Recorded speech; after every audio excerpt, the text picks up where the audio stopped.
Hello friends, मेरा नाम है रवि और आप सभी का मैं स्वागत करता हूं आपके अपने YouTube channel current affairs by Ravi पर। फ्रेंड्स, आज मैं आपके लिए 10 जून 2024 के डेली करंट अफेयर्स के क्वेश्चन इस वीडियो में लेकर आया हूं। मैंने आपके लिए सभी क्वेश्चन सेलेक्टेड और इम्पॉर्टेंट लिए हैं। अगर आप किसी भी एग्जाम की तैयारी कर रहे हो, ये वीडियो आपके लिए काफ़ी ज़्यादा यूज़फुल रहने वाला है। फ्रेंड्स, मैं आपको बताना चाहता हूँ कि यूट्यूब की ये पहली ऐसी क्लास होती है जहाँ पर आपको डेली के मोस्ट इंपॉर्टेंट 15+ क्वेश्चन कराए जाते हैं कम टाइम में 100% रिजल्ट के लिए। और आप सभी को बताना चाहता हूँ कि मैंने वीडियो में आप सभी के लिए दो नई चीज़ ऐड कर दी है। वो ये है कि मैं आपको हर दिन ना टॉपिक वाइज करंट अफेयर भी पढ़ाता हूँ। हर दिन एक नया टॉपिक होता है। तो आज मैं आपको पढ़ाने वाला हूँ आगामी खेल प्रतियोगिता से जुड़े हुए टॉप 10 क्वेश्चन लास्ट में। और उसके बाद सेकंड नई चीज़ मैंने ऐड ये करी है कि मैं डेली जीके का बूस्टर भी चलाता हूँ, जिसमें कि मैंने जीएस में भूगोल पढ़ा रहा हूँ और उसमें आज मैं परिवहन टॉपिक आपको पढ़ाने वाला हूँ। फ्रेंड्स, अगर आप ये पूरा वीडियो मेरा देखते हो तो आप करंट अफेयर में तो एक्सपर्ट होने ही वाले हो, साथ में ही जीएस में भी एक्सपर्ट हो जाओगे। बस आपको क्या करना है, रेगुलर क्लासेस करनी है। ठीक है, तो चलिए हम स्टार्ट कर लेते हैं पहले क्वेश्चन से। पहला क्वेश्चन स्टार्ट करने से पहले पिछले कल जो हमने क्वेश्चन पढ़े थे उनको फटाफट से एक बार क्विक रिविज़न कर लेते हैं। तो हमने पहला क्वेश्चन पढ़ा था, किसे कर्मचारी राज्य बीमा निगम यानी कि ईएसआईसी के महानिदेशक के रूप में नियुक्त किया गया है। आंसर हो जाएगा कमल किशोर सोन को। नेक्स्ट है, जून 2024 में नासा के बोइंग स्टारलाइनर पर सवार होकर अंतरिक्ष में उड़ान भरने वाली भारतीय मूल की पहली महिला कौन बन गई है। आंसर हो जाएगा सुनीता विलियम्स। नेक्स्ट है, जून 2024 में एप्पल को पछाड़कर दुनिया की दूसरी सबसे मूल्यवान कंपनी कौन सी बन गई है। आंसर हो जाएगा एनवीडिया। विश्व महासागर दिवस 2024 यानी कि वर्ल्ड ओशन डे 2024 कब मनाया गया। 8 जून को। थीम है इसकी नई गहराइयों को जगाओ, इंग्लिश में होगा अवेकन न्यू डेप्थ्स। नेक्स्ट है, जून 2024 में नेशनल कंपनी लॉ ट्रिब्यूनल ने एयर इंडिया और किस एयरलाइन के विलय को मंजूरी दे दी है। विस्तारा। नेक्स्ट है हमारा क्वेश्चन, विश्व मस्तिष्क ट्यूमर दिवस 2024 कब मनाया गया। 8 जून को। थीम है मस्तिष्क स्वास्थ्य और रोकथाम, इंग्लिश में होगा brain health and prevention. Next है, जून 2024 में किस राज्य के 2 वेटलैंड जिसका नाम है नागी और नकटी को रामसर स्थल की लिस्ट में शामिल किया गया है। आंसर हो जाएगा बिहार। और आपको बताना चाहता हूँ, नागी जो है ये 81वां रामसर स्थल बना है और नकटी जो है 82वां रामसर स्थल बना है। नेक्स्ट है हमारा क्वेश्चन रिवीजन का, जून 2024 में भारत ने किन देशों के साथ मिलकर बायोफार्मास्यूटिकल संघ का निर्माण किया है। आंसर हो जाएगा जापान, दक्षिण कोरिया और अमेरिका। चर्चा में रहे ऑपरेशन अनथिंकेबल का संबंध किस देश से है। आंसर हो जाएगा रूस।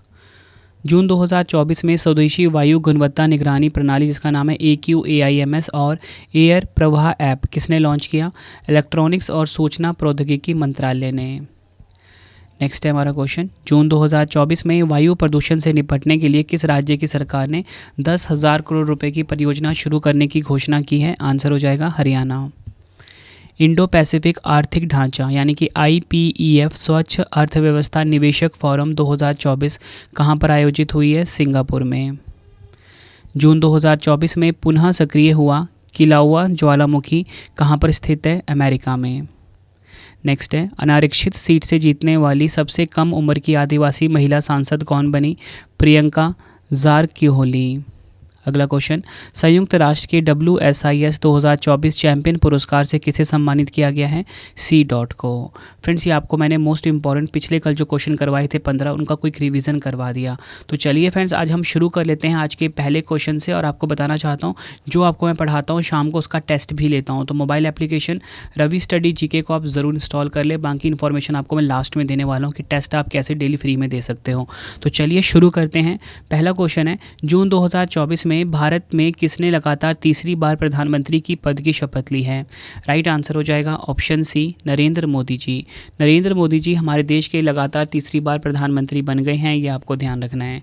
डिटेल में अगर हम समझें, वर्ष 2024 में नरेंद्र मोदी ने लगातार तीसरी बार प्रधानमंत्री के पद की शपथ ली है। जवाहरलाल नेहरू के बाद वह दूसरे ऐसे नेता हैं जिन्होंने तीसरी बार प्रधानमंत्री पद की शपथ ली है। शपथ समारोह जो है ये 9 जून को राष्ट्रपति भवन नई दिल्ली में आयोजित किया गया था। और आपको बताना चाहता हूँ कि कि 4 जून 2024 को ना 18वीं लोकसभा चुनाव के परिणाम घोषित किए गए थे। लोकसभा चुनाव में भाजपा की जो नेतृत्व वाली एनडीए सरकार है, इसने टोटल मिला के 293 सीटें जीती हैं, जबकि बीजेपी ने अकेले 240 सीटें जीती थी। और सबसे ज़्यादा जो सीटें जीती हैं वो बीजेपी पार्टी ने ही जीती है, 240। अगर हम बात करें फ्रेंड्स प्रधानमंत्री नरेंद्र मोदी जी के बारे में, इनका जन्म 17 सितंबर 1950 को गुजरात के मेहसाना जिले के वडनगर में हुआ था। उनकी माता का नाम हीराबेन मोदी और पिता का नाम दामोदर दास मोदी है। साल 2014 लोकसभा चुनाव में भारतीय जनता पार्टी की जीत के बाद पहली बार प्रधानमंत्री का पद ग्रहण किया था नरेंद्र मोदी जी ने, और वह भारत की आज़ादी के बाद जन्मे देश के पहले प्रधानमंत्री बने थे। नेक्स्ट है हमारा question, EY world entrepreneur of the year award 2024 से किसे सम्मानित किया गया है?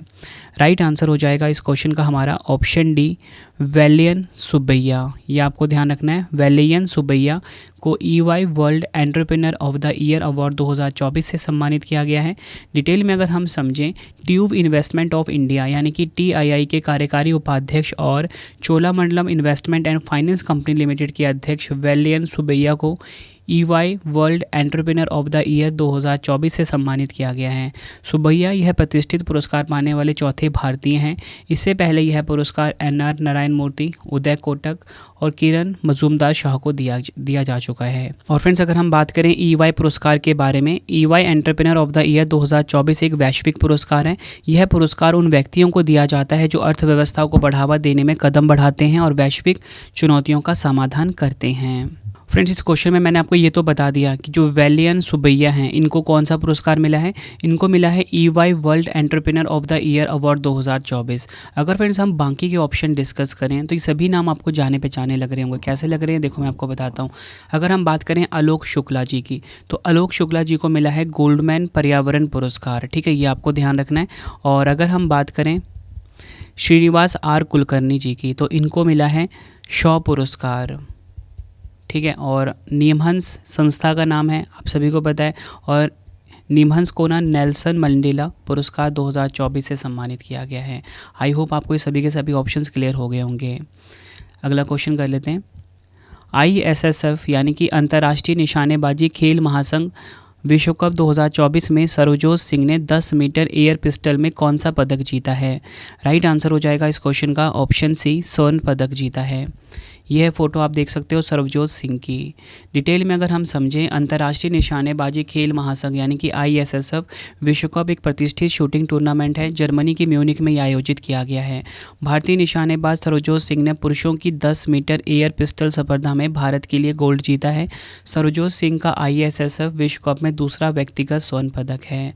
अगर हम बात करें फ्रेंड्स, ये जो अंतर्राष्ट्रीय निशानेबाजी खेल महासंघ विश्व कप हुआ है, ठीक है, और इसमें जो टॉप 3 रहे हैं 10 मीटर एयर पिस्टल में, वो कौन कौन है? सरबजीत सिंह भारत के स्वर्ण पदक के साथ नंबर 1 पे। और अगर हम बात करें कि रजत पदक किसे मिला है, तो चीन के खिलाड़ी हैं शोहाई हांगबू को। और कांस्य पदक मिला है जर्मनी के रॉबिन वॉल्टर को।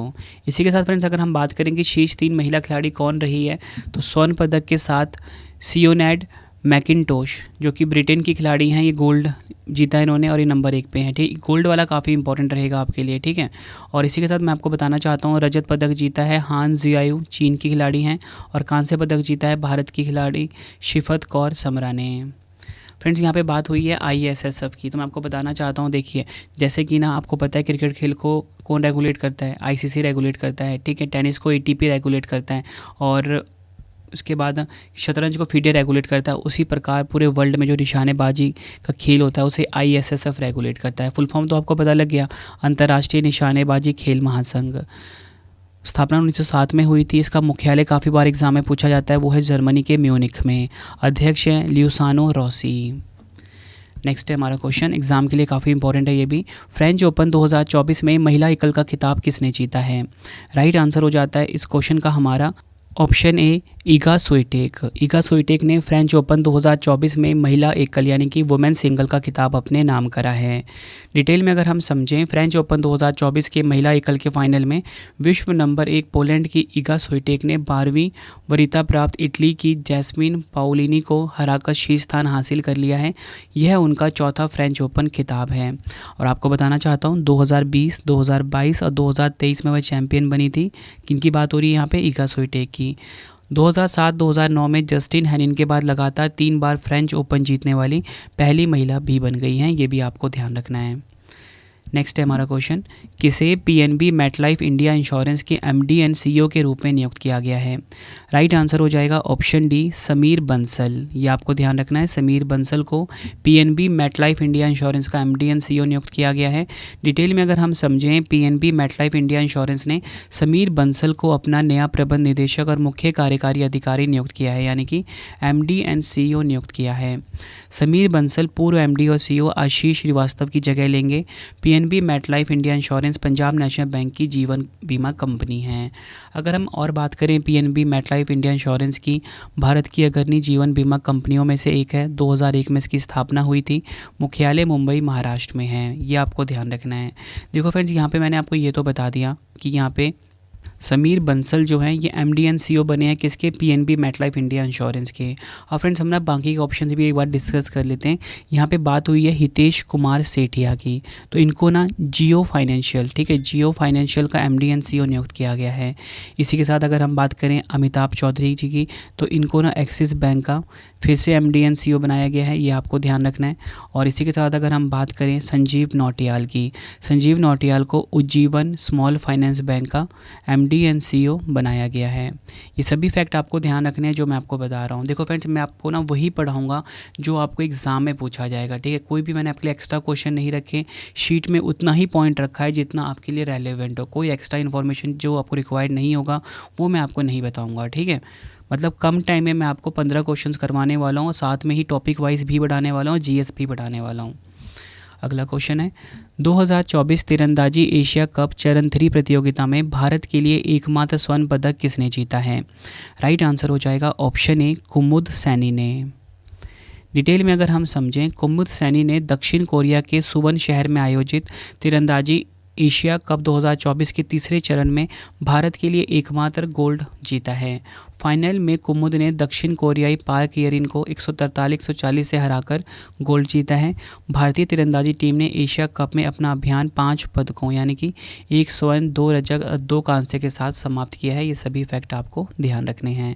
देखो फ्रेंड्स, कोई भी जो खेल होता है ना, उसका ना आयोजन स्थल काफ़ी ज़्यादा इंपॉर्टेंट हो जाता है। तो अगर आपसे पूछ लें कि ये जो एशियाई कप है 2024 वाला, इसका आयोजन कहाँ पर हुआ है, तो आपका आंसर हो जाएगा दक्षिण कोरिया के सुवॉन शहर में। नेक्स्ट है, एग्ज़ाम के लिए काफ़ी इंपॉर्टेंट क्वेश्चन मार्क करना है इसको। संयुक्त राष्ट्र महासभा यानी कि यूएनजीए के 79वें सत्र के अध्यक्ष के रूप में किसे चुना गया है? राइट आंसर हो जाएगा इस क्वेश्चन का ऑप्शन सी, फिलेमोन यांग। ये नाम आपको ध्यान रखना है। डिटेल में अगर हम समझें इस क्वेश्चन को, संयुक्त राष्ट्र महासभा यानी कि यूएनजीए ने कैमरून के पूर्व प्रधानमंत्री फिलोमोन यांग को 79वें यूएनजीए सत्र के अध्यक्ष के रूप में चुना है। फिलेमोन यांग 78वें यूएनजीए सत्र के अध्यक्ष त्रिनिदाद और टोबैगो के डेनिस फ्रांसिस का स्थान लेंगे। 79वां यूएनजीए सत्र 10 सितंबर को न्यूयॉर्क स्थित संयुक्त राष्ट्र मुख्यालय में शुरू होगा, ये आपको ध्यान रखना है। और 79वें सत्र का जो विषय है वो है विविधता में एकता, शांति की उन्नति, सतत विकास और हर जगह सभी के लिए मानव संसाधन, ठीक है, ये आपको ध्यान रखना है। और इंग्लिश में क्या होगा? Unity in diversity for the advancement of peace, sustainable development and human dignity for everywhere. बात यहाँ पे यूएनजीए की हुई है। 1945 में इसकी स्थापना हुई थी। मुख्यालय न्यूयॉर्क यूएसए में है। सदस्य देश 193 हैं। नेक्स्ट है हमारा क्वेश्चन, जून 2024 में किस देश को भारतीय सहायता से निर्मित 900 मेगावाट की अरुण तृतीय जल विद्युत परियोजना की मुख्य सुरंग में सफलता मिली है? राइट आंसर हो जाएगा ऑप्शन डी, नेपाल। डिटेल में अगर हम इस क्वेश्चन को समझें, भारत की सहायता से निर्मित की जा रही 900 मेगावाट की अरुण तृतीय जल विद्युत परियोजना की मुख्य सुरंग को सफलता मिल गई है। आपको बताना चाहता हूँ, इसका उद्घाटन नेपाल के प्रधानमंत्री पुष्प कमल दहल ने किया है। इस हेड रे सुरंग की लंबाई फया किस्दा के पुखवा के निकास तक 11.83 किलोमीटर है। लगभग 1.4 बिलियन अमेरिकी डॉलर के बजट से अरुण नदी पर निर्मित की जा रही 900 मेगावाट की जल विद्युत परियोजना एक अपवाह नदी प्रकार की परियोजना है, जिसका निर्माण मई 2008 में शुरू हुआ था। और इसका निर्माण कौन कर रही है? भारत की कंपनी SJVN, ठीक है, ये आपको ध्यान रखना है। बात यहाँ पे नेपाल की हुई है। नेपाल एशिया में स्थित है, राजधानी काठमांडू है, मुद्रा है नेपाली रुपया, राष्ट्रपति हैं रामचंद्र पौडेल और प्रधानमंत्री हैं पुष्प कमल दहल। ये सभी फैक्ट आपको ध्यान रखने हैं। नेक्स्ट है हमारा क्वेश्चन, किस देश ने 700 मीटर लंबे पैदल यात्री राष्ट्रीय एकता पुल का अनावरण किया है? राइट आंसर हो जाएगा इस क्वेश्चन का हमारा ऑप्शन सी, हंगरी। ये आपको ध्यान रखना है। डिटेल में अगर हम समझें, हंगरी ने 700 मीटर लंबे पैदल यात्री राष्ट्रीय एकता पुल का अनावरण किया है। नेशनल यूनिटी ब्रिज यानी कि राष्ट्रीय एकता पुल दुनिया के सबसे लंबे पुलों में से एक है। 6 केबल रस्सियों द्वारा समर्थित यह केबल स्टेड पुल 700 मीटर लंबा है। यह पुल 2 निकटवर्ती पहाड़ियों को जोड़ता है तथा इसके बीच में कांच का फर्श है। इससे स्लोवाकिया की सीमा से लगे उत्तर पूर्वी हंगरी में पर्यटन को बढ़ावा मिलने की उम्मीद है। अगर आप बात करें यहाँ पे हंगरी देश की फ्रेंड्स, ठीक है, तो हंगरी की बात हुई है ना यहाँ पे, तो हंगरी यूरोप महाद्वीप में स्थित है। राजधानी इसकी बुडापेस्ट है, मुद्रा है फॉरेंट, राष्ट्रपति हैं तमास सुल्योक और प्रधानमंत्री हैं विक्टर ऑर्बन। राजधानी काफ़ी बार एग्जाम में पूछी गई है हंगरी की। फ्रेंड्स यहाँ पे बात हुई है हंगरी देश की, तो आपको मैंने हंगरी देश की जो लोकेशन है वर्ल्ड मैप पे बता देता हूँ। देखो फ्रेंड्स, सबसे पहले आपको रिलेट करना है कि हमारा प्यारा भारत कहाँ पे है। तो वर्ल्ड मैप पे फ्रेंड्स यहाँ पे आपको ये दिख रहा है हमारा प्यारा भारत, ठीक है। और मैंने आपको बताया कि जो हंगरी है यूरोप महाद्वीप में स्थित है। जब आप पश्चिम साइड जाओगे फ्रेंड्स, यहाँ पे जो आपको देश दिख रहा है ना छोटा सा ब्लू कलर का, ठीक है, यही देश हंगरी है। मैं ना मैप को जूम करता हूँ ताकि आपको चीज़ों को समझने में आसानी रहे। तो देखिए फ्रेंड्स, यहाँ पे मैंने आपको बताया ये हमारा प्यारा भारत है और यहाँ से आप जब रिलेट करोगे, ये जो छोटा सा आपको नीले रंग का देश दिख रहा है ना, यही है हंगरी देश। आई होप आपको हंगरी की लोकेशन पता लगी होगी वर्ल्ड मैप के ऊपर।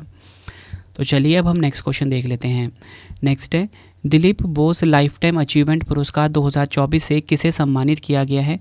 राइट आंसर हो जाएगा ऑप्शन सी, ए और बी दोनों, यानी कि नरसिंह और रोहिणी लोखंडे को Dilip Bose life time achievement पुरस्कार 2024 से सम्मानित किया गया है। डिटेल में अगर हम समझें, अखिल भारतीय टेनिस संघ यानी कि AITA ने कोच नरसिंह को आजीवन उपलब्धि के लिए दिलीप बोस पुरस्कार देने की घोषणा की है। AITA के महासचिव अनिल धूपर ने महिला कोचों के लिए एक नए लाइफ टाइम अचीवमेंट अवार्ड की घोषणा की। इसमें पहला पुरस्कार 69 वर्षीय रोहिणी लोखंडे को दिया जाएगा। आगे अगर हम बात करें, अखिल भारतीय टेनिस संघ ने वर्ष 2002 में दिलीप बोस के नाम पर प्रतिभाशाली पुरस्कार को शुरुआत की थी। यह पुरस्कार 50,000 रुपये के नगद पुरस्कार के साथ पुणे में 11वीं राष्ट्रीय कोच वर्कशॉप के दौरान प्रदान किया गया है। और आपको ध्यान रखना है, इन दो नाम नरसिंह और रोहिणी लोखंडे को Dilip Bose life time achievement पुरस्कार 2024 से सम्मानित किया गया है। नेक्स्ट है हमारा क्वेश्चन, जून 2024 में 10 ट्रिलियन रुपए का आंकड़ा पार करने वाला देश का पहला म्यूचुअल फंड हाउस कौन सा बन गया है? राइट आंसर हो जाता है इस क्वेश्चन का हमारा option B, SBI mutual fund.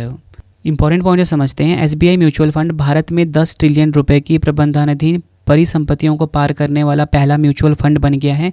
इस महत्वपूर्ण उपलब्धि का श्रेय कोरोना महामारी के बाद इक्विटी बूम और म्यूचुअल फंड निवेश के बारे में बढ़ती जागरूकता को जाता है।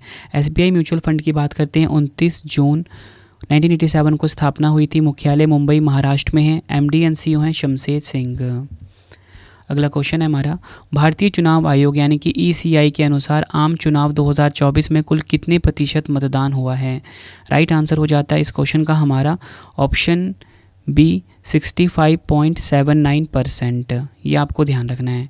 डिटेल में अगर हम समझें, भारत निर्वाचन आयोग द्वारा जारी आंकड़ों के अनुसार लोकसभा चुनाव 2024 के सभी 7 चरणों को मिलाकर देश भर में कुल 65.79% मतदान दर्ज किया गया। इसमें कुल 65.80 पुरुषों ने मतदान किया, वहीं 65.78% महिलाओं ने वोट डाले हैं, जबकि अन्य कैटेगरी का मतदान फीसदी 27.08 रहा। देश भर में सबसे अधिक मतदान लक्षद्वीप में दर्ज किया गया, जहां 84.16% मतदाताओं ने वोट डाले, और सबसे कम मतदान हुआ बिहार में 56.19%। नेक्स्ट है हमारा क्वेश्चन, जून 2024 में आधिकारिक तौर पर किसे आंध्र प्रदेश की पूर्ण राजधानी घोषित किया गया है? राइट आंसर हो जाता है इस क्वेश्चन का ऑप्शन बी, अमरावती। यह आपको ध्यान रखना है। डिटेल में अगर हम समझें, अमरावती आंध्र प्रदेश राज्य की आधिकारिक राजधानी बन गई है। 2 जून 2014 को हैदराबाद को 10 वर्षों के लिए आंध्र प्रदेश एवं नवनिर्मित तेलंगाना राज्य को संयुक्त राजधानी बनाया गया था। 2014 में आंध्र प्रदेश का विभाजन करके तेलंगाना को भारत का 29वां राज्य के रूप में बनाया गया था। और 2 जून 2024 को आपको बताना चाहता हूँ, इसी के साथ हैदराबाद शहर जो है ना, ये आधिकारिक तौर पर तेलंगाना की राजधानी बन गया है। मतलब आपको ये पता लग गया, देखो मतलब ये जो आंध्र प्रदेश राज्य था इसके 2 हिस्से हुए, तेलंगाना में और आंध्र प्रदेश में, ठीक है। और 2 जून 2014 को क्या हुआ था, जो हैदराबाद है ना, इसको 10 वर्षों के लिए आंध्र प्रदेश की और तेलंगाना दोनों की राजधानी बनाई गई थी। लेकिन अब क्या हुआ है, अब ये हुआ है कि जो हैदराबाद है ना, इसे तेलंगाना की राजधानी बना दिया गया है, और जो अमरावती है ये आधिकारिक तौर पर आंध्र प्रदेश की राजधानी बन गई है। ये दोनों फैक्ट आपको ध्यान रखने हैं। अब हम बात करते हैं आंध्र प्रदेश की। आंध्र प्रदेश की स्थापना हुई है 1 नवंबर 1956 को। राजधानी अमरावती। राज्यपाल हैं एस अब्दुल नज़ीर और मुख्यमंत्री कौन है, चंद्रबाबू नायडू, जो कि 12 तारीख को शपथ लेंगे। अगला क्वेश्चन है हमारा, वर्ल्ड गोल्ड काउंसिल यानी कि WGC के अनुसार वर्ष 2024 में दुनिया का तीसरा सबसे बड़ा गोल्ड का खरीदार कौन बना है, यानी कि सोने का खरीदार कौन बन गया है। आंसर हो जाता है ऑप्शन डी, हमारा प्यारा भारत। डिटेल में अगर हम समझें, वर्ष 2024 में भारत सोने का तीसरा सबसे बड़ा खरीदार देश बन गया है। वर्ल्ड गोल्ड काउंसिल के मुताबिक बीते भारत ने करीब 722 करोड़ रुपए का सोना खरीदा है। बीते 5 वित्त वर्षों में भारत ने अपने गोल्ड रिजर्व में करीब 204 टन सोने की बढ़ोतरी की है। अगर हम बात करें टॉप 3 देश कौन कौन से हैं गोल्ड खरीदने में, स्विट्ज़रलैंड नंबर 1 पे, चीन नंबर 2 पे, भारत नंबर 3 पे। अगर हम बात करें WGC की, 1987 में इसकी स्थापना हुई थी। मुख्यालय लंदन यूनाइटेड किंगडम में है और CEO कौन है, डेविड टैट। फ्रेंड्स, अगर आपको वीडियो की क्वालिटी, वीडियो का कंटेंट और आपके रवि सर की मेहनत पसंद आ रही है, वीडियो को लाइक और शेयर ज़रूर करें। कमेंट बॉक्स में अपना फीडबैक भी दें कि आपको वीडियो कैसी लगती है। आपको बताना चाहता हूँ, आपकी रवि सर की बुक की वेबसाइट है www.ravibookspdf.com। यहाँ पे जाके आप मेरी current affairs, polity, GS all subject की बुक को बाय कर सकते हो। कम टाइम में आप किसी भी एग्ज़ाम की तैयारी कर सकते हो मेरी इसी बुक के द्वारा। बाकी इन्फॉर्मेशन मैं आपको लास्ट में दूंगा, मोबाइल एप्लीकेशन के बारे में भी बताऊँगा, सब कुछ लास्ट में हम बात करेंगे इसके बारे में, ठीक है। तो चलिए अब हम अगला क्वेश्चन देख लेते हैं। किस राज्य के लैब ने गैर संक्रामक निपाह वायरस जैसे कण VLP विकसित किए हैं। आंसर हो जाता है इस क्वेश्चन का हमारा ऑप्शन सी, केरल। डिटेल में अगर हम समझें इस क्वेश्चन को, निपाह वायरस के खिलाफ वैक्सीन उत्पादन और मोनोक्लोनल एंटीबॉडी के विकास में भारत के लिए एक बड़ी सफलता हो सकती है। केरल में इंस्टीट्यूट ऑफ एडवांस वायरोलॉजी ने गैर संक्रामक निपाह वायरस जैसे कण विकसित किए हैं। इससे लक्षित कोशिकाओं में निपाह के प्रवेश को रोकने की प्रभावशीलता का परीक्षण करने में भी मदद मिलेगी। बताना चाहता हूँ, वर्तमान में जीवित निपाह वायरस पर काम करने की सुविधा केवल पुणे के राष्ट्रीय विषाणु विज्ञान संस्थान में उपलब्ध है, जो भारत में एकमात्र जैव सुरक्षा स्तर प्रयोगशाला है। और आपको मैंने यहाँ पे क्या बताया कि जो केरल राज्य का लैब है, इसने गैर संक्रामक निपाह वायरस जैसे कण यानी कि VLP विकसित किए हैं। नेक्स्ट है हमारा क्वेश्चन, 2026 में विश्व एथलेटिक्स अल्टीमेट चैंपियनशिप के पहले संस्करण का आयोजन कहाँ होगा। राइट आंसर हो जाता है इस क्वेश्चन का हमारा ऑप्शन सी, हंगरी के बुडापेस्ट में। ये आपको ध्यान रखना है। डिटेल में अगर हम समझें इस क्वेश्चन को, विश्व एथलेटिक्स ने विश्व एथलेटिक्स अल्टीमेट चैंपियनशिप के शुभारंभ की घोषणा की है, जिसका पहला संस्करण 11 से 13 सितंबर 2026 तक बुडापेस्ट में आयोजित किया जाएगा। ठीक है, काफ़ी इंपॉर्टेंट क्वेश्चन है ये भी। प्रत्येक खेल में दुनिया के शीर्ष रैंक वाले 8 से 16 एथलीट भाग लेंगे, जिनका चयन मुख्य रूप से विश्व रैंकिंग के आधार पर होगा। इसमें 70 देशों के 400 एथलीट प्रतिस्पर्धा करने के लिए तैयार हैं। इस द्विवार्षिक प्रतियोगिता में 10 मिलियन अमेरिकी डॉलर की रिकॉर्ड पुरस्कार राशि रखी गई है, जो ट्रैक एवं फील्ड एथलेटिक्स के इतिहास में अब तक की सबसे बड़ी पुरस्कार राशि है, जिसमें स्वर्ण पदक विजेता को 1,50,000 अमेरिकी डॉलर मिलेंगे। फ्रेंड्स, ये वीडियो का ना पहला फेज़ कंप्लीट हो गया हमारा। ठीक है, अब हमारी वीडियो का ना सेकंड फेज़ स्टार्ट हो जाता है, जिसमें कि मैं आपको टॉपिक वाइज करंट अफेयर में हर दिन एक नया टॉपिक करवाता हूँ। तो आज का हमारा टॉपिक है आगामी खेल प्रतियोगिता, इससे जुड़े हुए टॉप 10 इंपॉर्टेंट क्वेश्चन। तो मैंने पहला क्वेश्चन आपके लिए रखा है 33वें ग्रीष्मकालीन ओलंपिक खेल 2024। इसका आयोजन होगा फ्रांस के पेरिस में। 34वें ग्रीष्मकालीन ओलंपिक 2028, इसका आयोजन होगा लॉस एंजलिस, संयुक्त राज्य अमेरिका में। उसके बाद है 25वें शीतकालीन खेल 2026, आयोजन होगा इसका मिलान और कोर्टिना, इटली में। ICC पुरुष T20 विश्व कप 2026, भारत और श्रीलंका में इसका आयोजन होगा। 20वें एशियाई खेल 2026, जापान के नागोया में इसका आयोजन किया जाएगा। आगे अगर हम बात करें 23वें राष्ट्रमंडल खेल 2026, इसका आयोजन होगा ऑस्ट्रेलिया के विक्टोरिया में। 23वां फीफा विश्व कप 2026 यूएसए, कनाडा और मैक्सिको में इसका आयोजन किया जाएगा। 10वें आईसीसी महिला T20 विश्व कप 2025 भारत में इसका आयोजन होगा। विश्व बैडमिंटन चैंपियनशिप 2026 का आयोजन होगा भारत में। 16वां पुरुष हॉकी विश्व कप 2026 इसका आयोजन होगा बेल्जियम और नीदरलैंड में। ये सभी फैक्ट आपको ध्यान रखने हैं। अब देखिए फ्रेंड्स, हमारी वीडियो का थर्ड फेज़ स्टार्ट हो गया है। थर्ड फेज़ में मैं आपको पढ़ाता हूँ डेली जीके बूस्टर। तो डेली जीके बूस्टर में आपको मैं जीएस पढ़ा रहा हूँ आज, ठीक है। जीएस में हम पढ़ेंगे भूगोल का परिवहन चैप्टर। इसमें से क्वेश्चन एग्जाम में अक्सर पूछे जाते हैं, ठीक है। बिल्कुल सिस्टमेटिक वे से आपको पढ़ाता हूँ ताकि आपको कन्फ्यूज़न ना रहे, ठीक है। तो हमारा पहला क्वेश्चन है परिवहन चैप्टर का, मुर्मुगांव बंदरगाह किस राज्य में स्थित है? गोवा राज्य में। काफ़ी बार एग्जाम में पूछा गया है। भारत में सबसे गहरा और स्थलबद्ध सुरक्षित बंदरगाह कौन सा है? आंसर हो जाएगा कृष्णापट्टनम बंदरगाह, आंध्र प्रदेश। कांडला बंदरगाह गुजरात और मुर्मुगांव बंदरगाह गोवा, कोची बंदरगाह केरल कहाँ पर स्थित है? भारत के पश्चिमी तट पर। भारत द्वारा विकसित चाबहार बंदरगाह कहाँ स्थित है? ईरान में। उसके बाद है सादिया धुबड़ी खंड को जोड़ने वाला राष्ट्रीय जलमार्ग 2 किस नदी पर स्थित है? ब्रह्मपुत्र नदी पर। दक्षिणी रेलवे जोन का मुख्यालय कहाँ स्थित है? चेन्नई में। नेक्स्ट है असम और अरुणाचल प्रदेश को जोड़ने वाला भारत का सबसे लंबा रेल सह सड़क पुल कौन सा है? बोगीबील पुल। नेक्स्ट है नीलगिरी माउंटेन रेलवे को यूनेस्को द्वारा विश्व धरोहर स्थल कब घोषित किया गया? वर्ष 2005 में। भारत का सबसे लंबा राष्ट्रीय राजमार्ग कौन सा है? NH-44। महाराष्ट्र, गोवा तथा कर्नाटक के तटीय क्षेत्र से होकर गुजरने वाली रेलवे लाइन कौन सी है? कोंकण रेलवे। फ्रेंड्स, ये आपको मैंने डेली जीके बूस्टर का टॉप 10 क्वेश्चन भी कंप्लीट करवा दिया। इसी के साथ हमारी वीडियो का जो थर्ड फेज़ है ये भी कंप्लीट हो गया। अब आपके लिए 2 क्वेश्चन का टेस्ट है जिसका आंसर आप सभी ने कमेंट बॉक्स में देना है। देखो फ्रेंड्स, टेस्ट आप ज़रूर अटैम्प्ट किया करो क्योंकि टेस्ट ही आप सभी को बेस्ट बनाता है। तो हमारा पहला क्वेश्चन है टेस्ट का, जून 2024 में भारत में किसने लगातार तीसरी बार प्रधानमंत्री के पद की शपथ ली है? 4 ऑप्शन है आपके पास।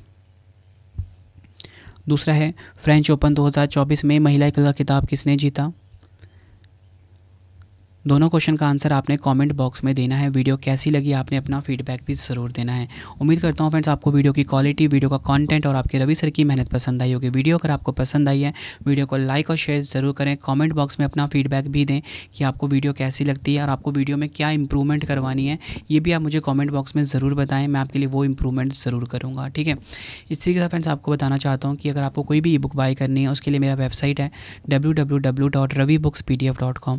गूगल पर जाके आप इस वेबसाइट को सर्च करिए। यहाँ पे आपको current affairs, polity, history, GS all subject की बुक मिल जाती है। जनवरी से लेकर जो हमारी मई तक की जो ई बुक है, ठीक है, वो भी हमारी लॉन्च हो गई है 5 महीने वाली, ठीक है। हर एग्ज़ाम के लिए काफ़ी यूज़फुल है हमारी ई बुक्स, ठीक है। मंथली बुक्स भी आपको मिल जाती है जनवरी, फरवरी, मार्च, अप्रैल की। आपको ना इसका पीडीएफ मिलेगा, हमारा जो टेलीग्राम है करंट अफेयर्स बाय रवि, ठीक है, इसको आप भी ज्वाइन कर लीजिए डेली पीडीएफ्स के लिए। और इसी के साथ सबसे इंपॉर्टेंट इन्फॉर्मेशन, मैंने आपको बताया था ना कि मैं आपको करंट अफेयर्स में एक्सपर्ट बनाने वाला हूँ। तो उसका कैसे बनोगे एक्सपर्ट? जो आपको मैं सुबह पढ़ाऊंगा शाम को उसका आप टेस्ट ज़रूर अटैम्प्ट कर लेना। मेरा मोबाइल एप्लीकेशन है रवि स्टडी जीके, ठीक है। इसको जब आप इंस्टॉल करोगे यहाँ पे आपको फ्री टेस्ट वाला ऑप्शन मिलेगा, यहाँ पे जाके आप टेस्ट ज़रूर लगाना। आप सभी के लिए मैंने टेस्ट बिल्कुल फ्री कर दिया है। 1 जनवरी से लेके अब तक का सभी टेस्ट इसमें अवेलेबल है, ठीक है। तो आप जाके टेस्ट ज़रूर लगाइए। इसी के साथ फ्रेंड्स आपको एक और इंपॉर्टेंट इन्फॉर्मेशन देना चाहता हूँ। देखो फ्रेंड्स, ये जो मैंने आप सभी के लिए ऐप डिज़ाइन किया है, बहुत बड़ी कंपनी है इंडिया की, उससे डिज़ाइन करवाया, एकदम प्रोफेशनल ऐप। लेकिन कुछ स्टूडेंट्स हैं ऐसे, या फिर कोई आई डोंट नो कौन है ये लोग, जिन्होंने ना इसकी रेटिंग ख़राब कर दी है ताकि मतलब बच्चे टेस्ट ना लगा सकें। तो फ्रेंड्स आप सभी से छोटी सी मेरी गुजारिश है, जब आप इस ऐप पे टेस्ट लगा रहे हो, अगर आप पुराने स्टूडेंट हो, क्योंकि काफ़ी सारे स्टूडेंट टेस्ट लगा रहे हैं, तो फ्रेंड्स आप वो ना बस प्ले स्टोर पे इसकी ना रेटिंग होती है, आप इसकी रेटिंग को 5 स्टार कर सकते हो। और अगर आपको ऐप पसंद आ रहा है तो अच्छा सा इसमें आप कॉमेंट भी कर सकते हो इस एप्लीकेशन के नीचे, ठीक है। और फ्रेंड्स जिन्होंने भी ये किया है ना, मुझे नहीं पता उन्होंने क्यों किया ऐसा, लेकिन उनको ऐसा नहीं करना चाहिए था, बस मैं इतना ही कहूँगा।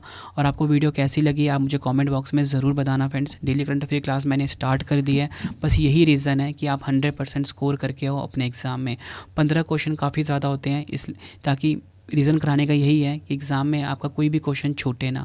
पहले आप सिर्फ 8 या 10 क्वेश्चन पढ़ते थे, इसलिए जब भी आप एग्ज़ाम देने जाते थे ज़्यादातर क्वेश्चन आपको नहीं देखने को मिलते थे। लेकिन अब आपको ऐसा नहीं होगा, ज़्यादातर क्वेश्चन आपको मेरी वीडियो से देखने को मिल जाएगा आपके एग्ज़ाम में, ये आपके रवि सर का वादा है, ठीक है। तो चलिए फ्रेंड्स अब हम मिलते हैं नेक्स्ट वीडियो में। Thank you and wish you all the best.